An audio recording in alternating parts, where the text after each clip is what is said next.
The suicide hotline called our dispatch, and we were dispatched on a run on the Clark Memorial Bridge. The dispatch informed us that there was a woman on the bridge threatening to jump, so I made my way towards the Clark Memorial Bridge. Over to my right on the railing, there was a woman sitting on the railing, perched. She was on her cell phone, and I pulled up. Jeffersonville, Indiana police officer pulled up right in front of me.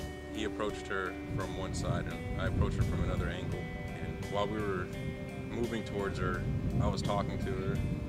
I was letting her know that everything was going to be all right. I didn't want her to do anything that was going to cause any harm to anybody.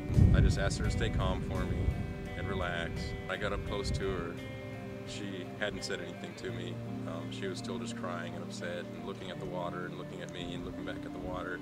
When I realized I was close enough within arm's reach, I wrapped my arm around her waist and just pulled her towards me and pulled her off of the railing and onto the bridge.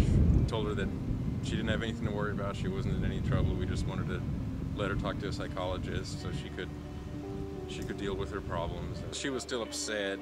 She didn't say a word to me the entire time. Being pretty numb, just like she had cried all day, and she was pretty spent. She was actually taken to the hospital, and where she spoke to a psychologist, and hopefully she's doing much better.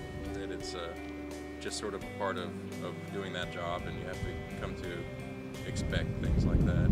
Everything that I do, my soldier skills and training tie in, and just being able to react and not panic, something that I've learned from being a leader and being deployed.